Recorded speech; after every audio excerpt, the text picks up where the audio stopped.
The story of the denigration, degradation, and humiliation of women throughout the centuries is indeed an appalling one. It has not yet been adequately told, and we need to be reminded. This is one of the great services that the women's lib movement is providing us with. It is bad enough in this country. It is infinitely worse throughout the rest of the world.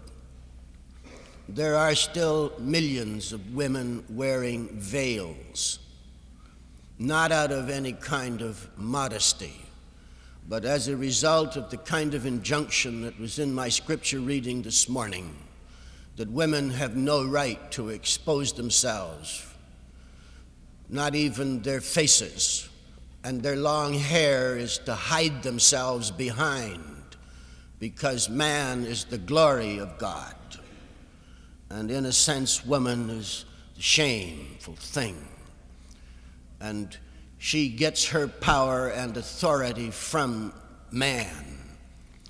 It is fantastic to me, almost totally unbelievable, that we are still today having nationwide celebrity cases as to whether or not a woman is capable of being a priest in the Episcopal Church, with lawsuits threatened and public confrontation, and the bishop being humiliated and degraded because he chose to stand up for the woman, even though his standing up was indicated by his non-presence at the hearing.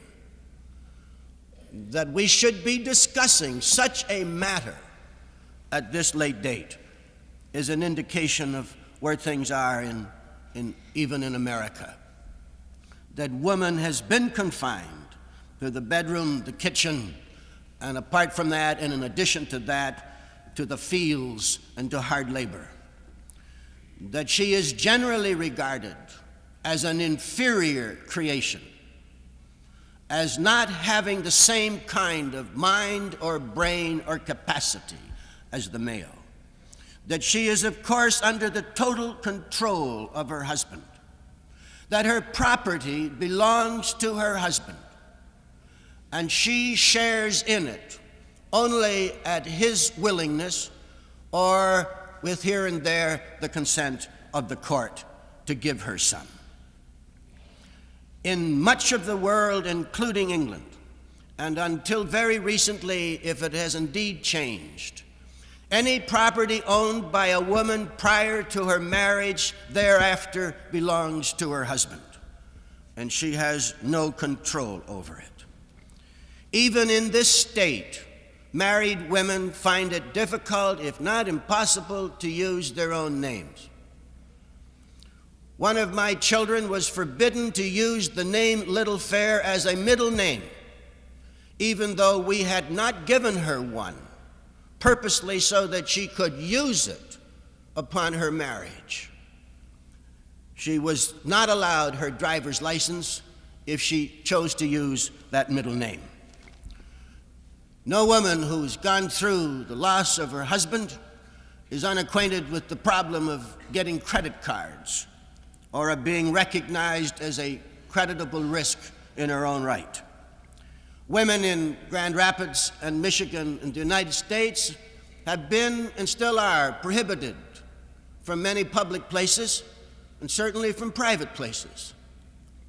Seldom even occurs to us to lodge a protest that the women are granted only special hours in the clubs which they support as wives of husbands, are allowed only certain hours, certain rooms. You play golf only under restrictions, and many rooms are off bounds. Women occupy the lowest paying jobs. Even though 1/3 of all federal employees are women, 80% of women working in the federal government occupy the lowest 6 grades. And over again, including our colleges and universities, Women are paid on a lower scale for the same job that a male does. This inferiority is bred into us. We are only beginning to see it. We need to be more alarmed by it. It is an aspect, deep-rooted aspect of Christianity, of Islam, and of Mormonism. It's incredible to believe that it wasn't until 1920 in this country that women were given the right to vote. We have been making some strides. The rest of the world has scarcely moved out of its primitive condition. This is obviously totally wrong. How can intelligent people today subscribe in any part, and I emphasize any part, to such absurdities? Utterly ridiculous, without any kind of foundation whatsoever, to assume or to speak of the inferiority of the female sex. It is obvious that every human being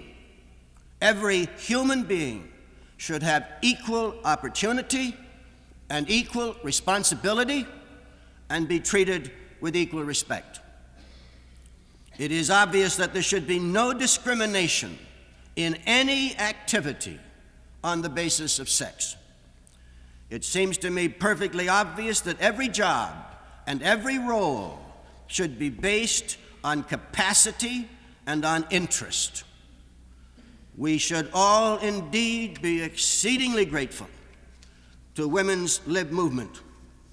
They have made us more aware. They are educating us. They are inculcating different attitudes.